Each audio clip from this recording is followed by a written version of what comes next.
Hello friend, welcome to my channel one inspire. আজ দশম শ্রেণীর মডেল অ্যাক্টিভিটি টাস্ক গণিতের নিয়ে উপস্থিত আমি। আশা করি সকালে ভালো আছো, এবং তার আগে বলে দিই আমার চ্যানেলটি সবাই ভালো লাগলে সাবস্ক্রাইব করো এবং বেশি করে বন্ধুকে শেয়ার করো। চলো সবাই দেখে নাও। দেখো প্রথম অঙ্ক একের কী বলেছে, এক্স ভ্যারিজাস ওয়াই এবং 5x = 3y হলে ভেদ ধ্রুবকের মান কত? তাহলে আমরা কি লিখছি দেখো, প্রথমে এক্স ভ্যারিজাস ওয়াই অর্থাৎ এক্স কে ওয়াই, একটা ধ্রুবক আমরা গুণ করব ওয়াইয়ের সঙ্গে। তাহলে এক্স বাই ওয়াই সমান আমরা কে পাচ্ছি। আবার দেখো দেওয়া আছে কি, দেওয়া আছে দেখো 5x = 3y। সেক্ষেত্রে দেখো এক্সটা যেমন বাঁ দিকে আছে থাকলে ওয়াইটা নামিয়ে আনছি, ইকুয়াল টু দিলাম। ডান দিকে দেখো 3 আছে যেমন রাখলাম, বাঁ দিকে 5টাকে নামিয়ে নিয়ে এলাম, অর্থাৎ 3/5। তার দুদিকে খেয়াল করে x/y = কে পাচ্ছি, আবার x/y = 3/5 পাচ্ছি। তাহলে উভয়কে আমরা তুলনা করে পাই দেখো, অর্থাৎ এখানে কি পাচ্ছি আমরা 3/5 = কে, কারণ x/y কে এর সঙ্গে সমান, আবার x/y 3/5 এর সঙ্গে সমান, অর্থাৎ কে = 3/5। আমাদের অ্যান্সার হবে 3/5। এটা চলে এসো পরের অঙ্কে।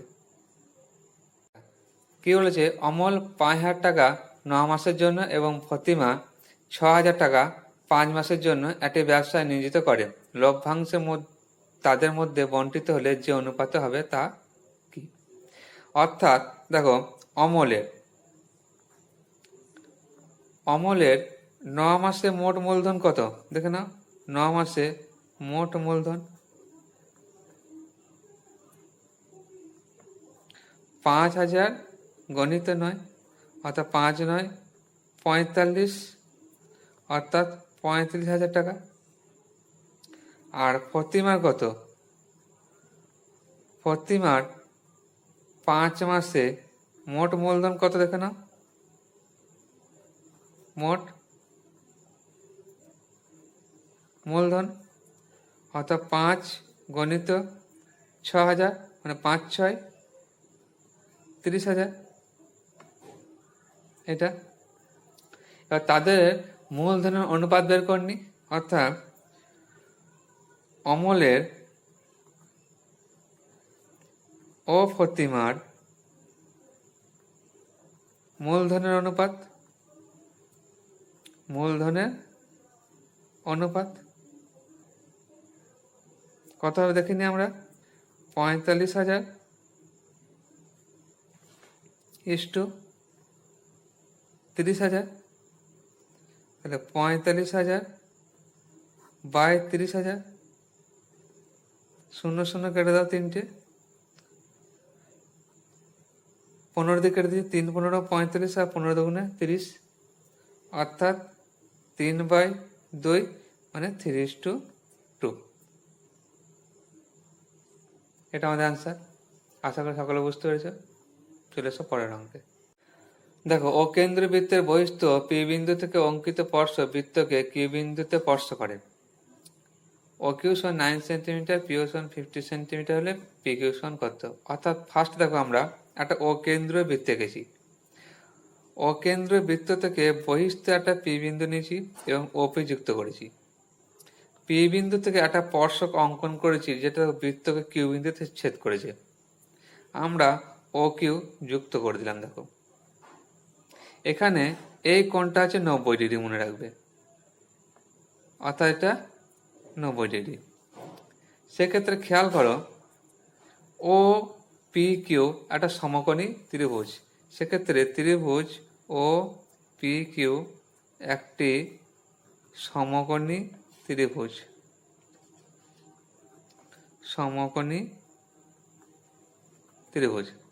এখানে ও কিউটা দেখো আমাদের বলা আছে 9 সেন্টিমিটার, ও কিউটা বলা আছে 9 সেন্টিমিটার। এইটা আর ওপিটা 15 সেন্টিমিটার, ওপিটা 15 সেন্টিমিটার। আমাদের চেয়েছে পিকিউ। এখানে ওপিটা হচ্ছে, মনে রাখবে, অতিভুজ। ওপিটা হচ্ছে অতিভুজ, অর্থাৎ আমরা কি জানি, অতিভুজের স্কোয়ার সমান লম্ব স্কোয়ার, অর্থাৎ ও কিউ স্কোয়ার প্লাস ভূমি স্কোয়ার। খেয়াল করো, তাহলে পি কিউ এর স্কোয়ার, পি কিউ এর স্কোয়ার। তাহলে ওপি স্কোয়ার আমাদের কত বলা আছে? 15, লিখছি 15 স্কোয়ার। ও কিউ আমরা 9 জানি, 9 এর square plus P Q, P Q এর স্কোয়ার।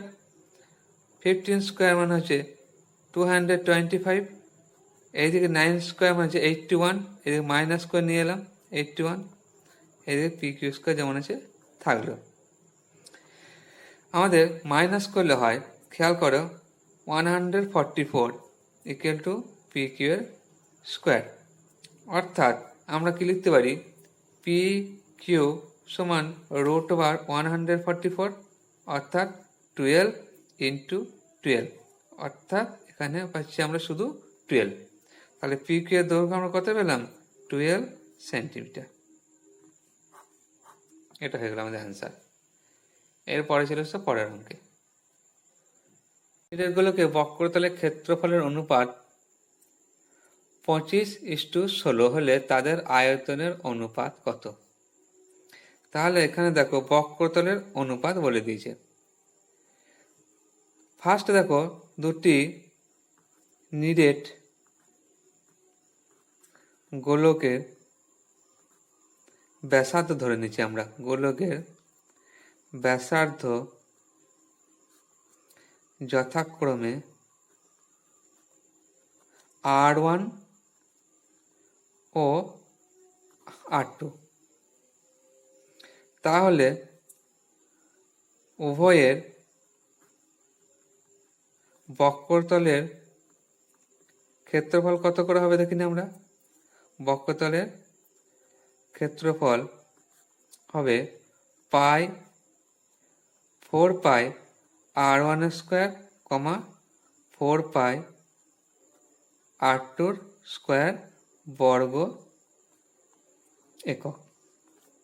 এটা এবার এদের বক্রতলের ক্ষেত্রফল অনুপাত বলে দিয়েছে 25:16। তাহলে অনুপাত কোন নিচ্ছে আমরা দেখো, 4 পাই R1 স্কোয়ার ইস্টু 4 পাই R2 স্কোয়ার ইকুয়াল টু 25:16।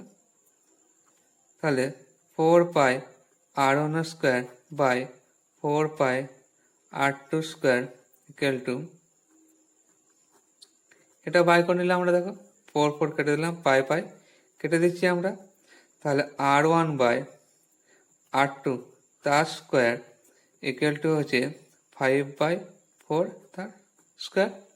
অর্থাৎ আমরা কি পাচ্ছি দেখো, R1 বাই R2 সমান পাচ্ছি 5/4। তাহলে তাদের ব্যাসার্ধের অনুপাতটা আমরা পেয়ে গেলাম। এবার আয়তন অনুপাত চাইছে। এবার দেখো আয়তন অনুপাত আমরা বের করছি। অতএব নিরেট গোলক দুটির আয়তনের অনুপাত, আয়তনের অনুপাত কি করব? 4/3 পাই R1 এর Q by 4/3 pi R2 Q. 4 3 4 3 কেটে পাই পাই কেটে দাও, অর্থাৎ R1 বাই R2 তার কিউ। তাহলে এখানে পাচ্ছি 5/4 তার কিউ। 5 এর কিউ মানে যে 125, মানে 5কে 3 বার গুণ করবো আমরা, আর 4 এর কিউ অর্থাৎ 4কে 3 বার গুণ করবো 64। তাহলে এখানে পাচ্ছি আমরা কত? 125:64। আমাদের অ্যান্সার হবে এইটা। চলে এসো পরের অঙ্কে। এরপর দেখো সত্য মিথ্যা দুইয়ের একটা কি বলেছে, একটি ঘড়ির মিনিটের কাঁটার প্রান্তবিন্দু 1 ঘন্টায় আবর্তন করে 2 পাই রেডিয়ান। তার মানে এখানে দেখো একটা ঘড়ির মিনিটে কাঁটাটা কি হয়, 1 ঘন্টায় সম্পূর্ণ আবর্তন করে। একটা ঘড়ির মিনিটে কাঁটা, ধরো এখানে হয়তো 12টা বাজছে এখন, এখানে মিনিটে কাঁটা আছে প্লাস ঘন্টা কাঁটা আছে। এবার যখন ঘন্টার কাঁটাটা একটার ঘরে আসবে ধরো এই জায়গাতে, তখন কি হয়, এই মিনিটের কাঁটাটা সম্পূর্ণ 1 পাক ঘুরে যায়, অর্থাৎ 60 মিনিট আবর্তন করে, অর্থাৎ 1 পাক। সেক্ষেত্রে কত ডিগ্রি কোণ উৎপন্ন করবে? একটা বৃত্তের কেন্দ্রে আমরা কি জানি, 60 ডিগ্রি, 360 ডিগ্রি কোণ উৎপন্ন হয়। খেয়াল রাখো, অর্থাৎ 2 পাই রেডিয়ান ইকুয়াল টু 360 ডিগ্রি। তাহলে সেক্ষেত্রে আমাদের একটি ঘড়ি মিনিটে কাঁটা প্রান্তবিন্দু 1 ঘন্টায় আবর্তন করে 2 পাই রেডিয়ান বা 360 ডিগ্রি, অর্থাৎ বিবৃতিটি সত্য। দেখো, ত্রিভুজ এবিসি এর বিসি বাহুর উপর ডি এমন একটি বিন্দু নেওয়া হয়েছে যেখানে এডি, দেখো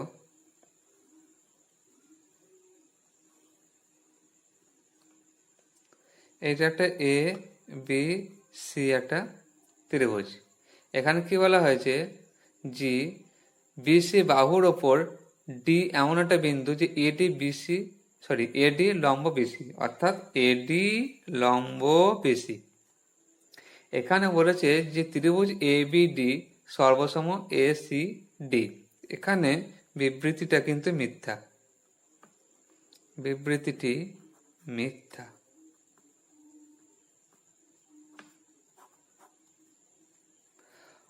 পরের অঙ্ক এসো, দেখো 2-3 কি বলেছে, একটি লম্ববৃত্তাকার শঙ্কুর ব্যাসার্ধ, উচ্চতা এবং তির্যক উচ্চতা সর্বদা একটি সমকোণী ত্রিভুজের বাহুত্রয়। এখানে খেয়াল করো, আমি একটা সমকোণী ত্রিভুজ অঙ্কন করছি।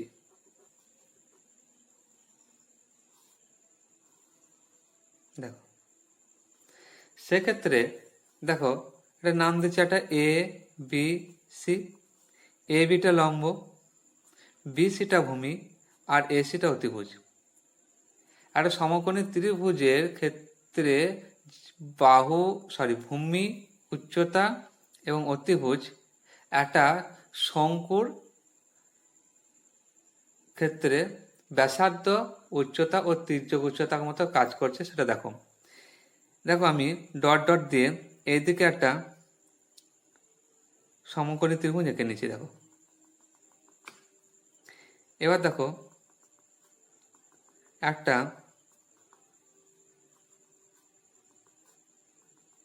ভূমিতল এঁকে নিলাম, যেটা দেখো একটা বৃত্তের মতো লাগছে, অথচ দেখো একটা শঙ্কু আকৃতি আমরা তৈরি করতে পারলাম। সেক্ষেত্রে দেখো এখানে এ বিটা শঙ্কুর উচ্চতা, দেখো এইটা তির্যক উচ্চতা কাজ করলো, তির্যক উচ্চতা, আর এটা দেখো ব্যাসার্ধ। তাহলে একটা সমকোণী ত্রিভুজের ক্ষেত্রে যেটা আমরা বলছি লম্ব, সেটা উচ্চতা কাজ করলো শঙ্কুর, যেটা অতিভুজ সেটা তির্যক উচ্চতা, আর যেটা ভূমি বলছি আমরা সেটা ব্যাসার্ধ হিসাবে ধরে নেওয়া হয়, অর্থাৎ বিবৃতিটি সত্য। দেখো 2-4 অঙ্কটা কি বলেছে, শুভেন্দু নৌসাদ যথাক্রমে 1500 টাকা এবং 1000 টাকা দিয়ে একটি ব্যবসা শুরু করে। 1 বছর পরে ব্যবসায় তাদের 75 টাকা ক্ষতি হয়। তাহলে শুভেন্দুর ক্ষতি হয় 30 টাকা। আমরা দেখে নিই উত্তরটা ঠিক আছে না ভুল আছে। ফার্স্টে দেখো, শুভেন্দু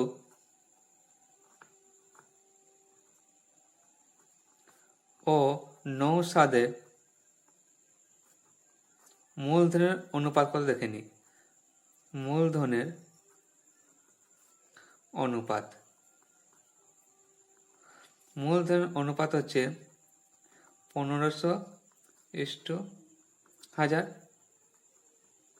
অর্থাৎ 1500/1000, 5 × 3 = 15, 5 × 2 = 10, অর্থাৎ 3:2। এইবার বলেছে মোট ক্ষতি কত ব্যবসায়, বছরের শেষে মোট ক্ষতি 75 টাকা। 75 টাকা। তাহলে আনুপাতিক ভাগ হিসেবে দেখে নি শুভেন্দুর কত ক্ষতি। অতএব শুভেন্দুর ক্ষতি দেখিনি কত। শুভেন্দুর ক্ষতির পরিমাণ আমরা দেখিনি কত।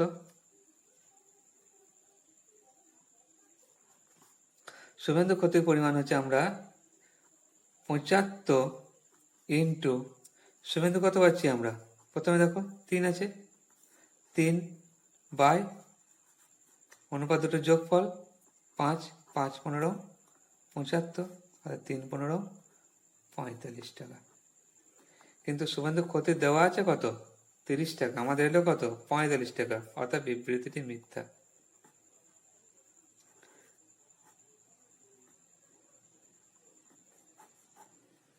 চলে এসো পরের অঙ্কে। দেখো 3-এর 1-টা।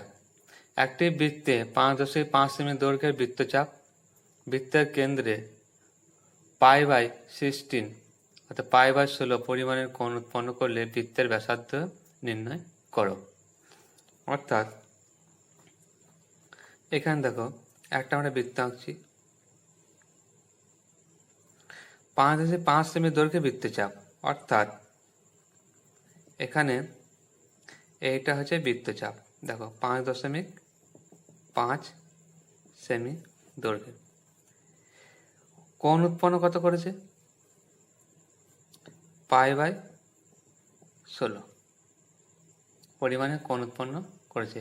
এখানে আমাদের ব্যাসার্ধ চেয়েছে, বৃত্তের ব্যাসার্ধ চেয়েছে। দেখো আমরা জানি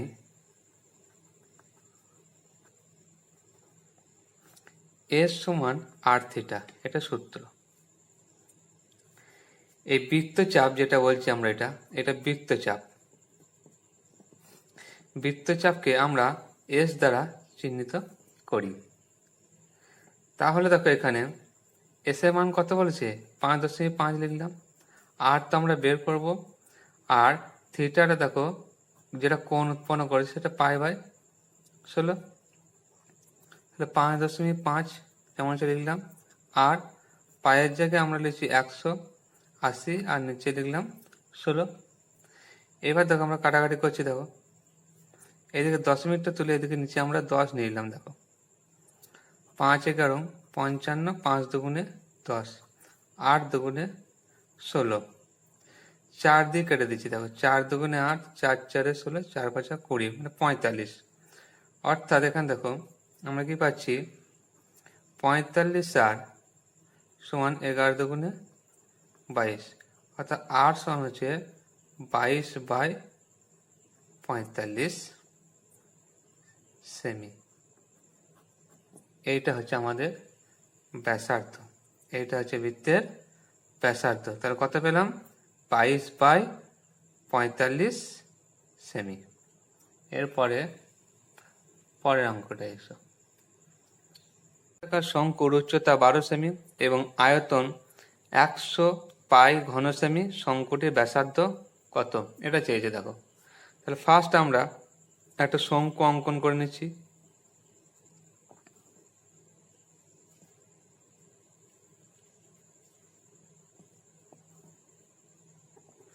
শঙ্কুর উচ্চতা কত বলেছে, এটা 12 সেমি। এটা শঙ্কুর উচ্চতা বলেছে 12 সেমি। ব্যাসার্ধটা আমরা জানি না, এটা ধরে নিচ্ছি 8 সেমি। তাহলে শঙ্কুর আয়তনের সূত্র কি, শঙ্কুর আয়তন আমরা জানি 1/3 পাই r² ঘন একক। 1/3 পায়ে রেখে দিচ্ছি যেমন আছে, r² আর h তো আমাদের বলে দিয়েছি 12 সেমি, অতএব এত ঘন সেমি। 3 দিয়ে কেটে দিচ্ছি, 3 4 12, অর্থাৎ 4 পাই r² ঘন সেমি। কিন্তু শঙ্কুর আয়তন বলে দিয়েছে কত 100 পাই, তাহলে শর্তানুসারে আমরা কি পাচ্ছি 4 পাই r² সমান 100 পাই। আর স্কোয়ার সমান আমরা কি পাচ্ছি 100 পাই বাই 4 পাই, পাই পাই কেটে দাও, 4 25 সম, অর্থাৎ আর স্কোয়ার সমান 25, অর্থাৎ আর সমান √25 সমান হচ্ছে প্লাস মাইনাস 5। দৈর্ঘ্য যেহেতু দেখো ঋণাত্মক হয় না, সবসময় ধনাত্মক মান, তাই শঙ্কুর ব্যাসার্ধ আমরা কত নেব, 5, ধনাত্মক মানটাকে নেব, অর্থাৎ 5 সেমি। এরপরে পরের অঙ্কটা এসো। এরপর দেখো 3-এর অঙ্কটা কি বলেছে, X varies as Y Z, Y varies as Z X হলে দেখাও যে জেড একটি অশূন্য ধ্রুবক। অর্থাৎ কি বলা হয়েছে, এক্স ভ্যারিজাস ওয়াই জেড। তাহলে এক্স সমান একটা ধ্রুবক আমরা গুণ করছি কে ওয়াই জেড, আর একটা বলা আছে দেখো ওয়াই ভ্যারিজাস জেড এক্স, অর্থাৎ ওয়াই সমান কে ওয়ান জেড এক্স। এবার এখান থেকে আমরা ওয়াই মান পেয়ে গেছি কে ওয়ান জেড এক্স। এটাকে আমি 1 নম্বর সমীকরণ দিচ্ছি, আর এটা 2 নম্বর দিচ্ছি। দেখো এই ওয়াই এর মান কে ওয়ান জেড এক্সটাকে আমরা 1 নম্বর সমীকরণ ওয়াই জায়গায় বসিয়ে দেবো, অর্থাৎ 1 নম্বর সমীকরণে ওয়াই সমান কে ওয়ান জেড এক্স বসিয়ে পাই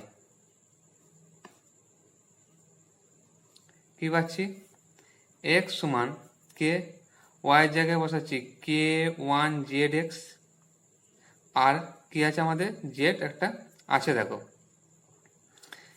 এক্স এক্স কেটে গেল, তাহলে আমরা পাচ্ছি K K one Z square equal to 1, Z square equal to 1 by K K one. এখান থেকে আমরা কি পাচ্ছি, Z equal to √1 by K K one, অর্থাৎ জেড এর মান কি পেলাম, একটা অশূন্য ধ্রুবক পেলাম, কারণ এখানে কে আর কে ওয়ান এরা প্রত্যেকে ধ্রুবক।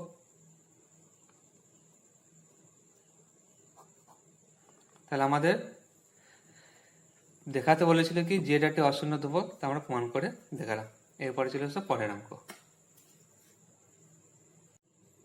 দেখো 4-এরটা কি বলেছে, প্রমাণ করে যে কোনো সমকোণী ত্রিভুজের অতিভুজের ওপর অঙ্কিত বর্গক্ষেত্রের ক্ষেত্রফল অপর দুই বাহুর ওপর অঙ্কিত বর্গক্ষেত্রের ক্ষেত্রফলের সমান। অর্থাৎ বলা হয়েছে কোনো সমকোণী ত্রিভুজ এ বিসি একটা সমকোণী ত্রিভুজ, যার অতিভুজ হচ্ছে এখানে বিসি। এই বিসির ওপর অঙ্কিত বর্গক্ষেত্রের ক্ষেত্র, অর্থাৎ বিসিকে যদি বাহু করে আমরা একটা বর্গক্ষেত্র অঙ্কন করি, সেক্ষেত্রে ক্ষেত্রফল কি হবে, বি স্কোয়ার, কারণ বাহু গণিত বাহু বর্গক্ষেত্রের ক্ষেত্রফল সূত্র জানি। তাই অতিভুজের উপর অঙ্কিত বর্গক্ষেত্রের ক্ষেত্রফল অপর দুই বাহু মানে A B R A C, এই দুই বাহুর উপর অঙ্কিত বর্গক্ষেত্রের ক্ষেত্রফলের সমষ্টির সমান। অর্থাৎ বলতে বোঝাচ্ছে বিসি স্কোয়ার সমান A B square plus A C square. এটা আমাদের প্রমাণ দেখাতে হবে। প্রমাণে আসি। দেখো এ বি সি একটা সমকোণী ত্রিভুজ, যার এ কোণটা হচ্ছে সমকোণ, এ কোণটা হচ্ছে সমকোণ মানে এটা 90 ডিগ্রি। প্রমাণ করতে কি হবে, বিসি স্কোয়ার সমান A B square plus A C square, যেটা আমরা বললাম আগে। অঙ্কন আসি। তাহলে সমকৌণিক বিন্দু এ বিন্দু থেকে বিসির ওপর একটা লম্ব অঙ্কন করা হলো, যা বিসিকে ডি বিন্দুতে ছেদ করেছে। এবার চলে এসো প্রমাণে। সমকোণী ত্রিভুজ এ বি সি এর অতিভুজের ওপর এটি লম্ব, অবশ্যই। দেখো সমকোণী ত্রিভুজ যার বিসি বাহুর ওপর এডি হচ্ছে লম্ব, আর এখানে বিসি হচ্ছে অতিভুজ। বেশ, এবার আমরা কি করব, দেখো ত্রিভুজ এ বি ডি আর ত্রিভুজ এ বি সি বা সি বি এ, যা বলো, অর্থাৎ ছোট ত্রিভুজটার সঙ্গে আমরা বড় ত্রিভুজটা যে সাদৃশ্য সেটা আমরা দেখাচ্ছি। দেখো যেহেতু সাদৃশ্য, তাই আমরা লিখতে পারি, দেখো এ বি বাই বিসি, অর্থাৎ এখানে ছোট ত্রিভুজটার ক্ষেত্রে খেয়াল করো, এ বি হচ্ছে অতিভুজ, এ বি হচ্ছে অতিভুজ, আর আমি কি বলেছিলাম বড় ত্রিভুজটার ক্ষেত্রে বিসি অতিভুজ, তাই অতিভুজ বাই অতিভুজ, অর্থাৎ এ বি বাই বিসি। আবার দেখো বিডি, বিডিটা হচ্ছে ভূমি ছোটটার, তাহলে বড়টার ভূমি কি বলেছি এ বি, অর্থাৎ বিডি বাই এ বি। এরপর আমরা কোনাকুনি অর্থাৎ ক্রস মাল্টিপ্লিকেশন করলাম, A B into A B মানে এ বি স্কোয়ার, আর বিসি ইন্টু বিডি রেখে দিলাম, একে 1 নম্বর সমীকরণ দিলাম। আবার এই একটা ত্রিভুজ খেয়াল করো এ ডিসি, আর ত্রিভুজ এ সিবি বা এ বিসি যাই বলি অসুবিধা নেই, অর্থাৎ এই এক ছোট ত্রিভুজটার সঙ্গে আবার বড় ত্রিভুজটার যে সাদৃশ্য, সেক্ষেত্রে আমরা কি করছি তাদের বাহুগুলোর অনুপাতগুলো সমান করে দেখাচ্ছি। এসি বাই বিসি সেম একই, এখানে এসি হচ্ছে এই ত্রিভুজটা অতিভুজ, আর বড়টার ক্ষেত্রে অতিভুজটা আমরা জানি বিসি, তাই AC by BC equal to DC by AC. DC হচ্ছে এর ক্ষেত্রে ভূমি, আর বড়টার ক্ষেত্রে ভূমি হচ্ছে এসি, এদিকে খেয়াল করো, অর্থাৎ এসি স্কোয়ার ইকুয়াল টু হচ্ছে বিসি ইন্টু ডিসি, এটা 2 নম্বর দিলাম।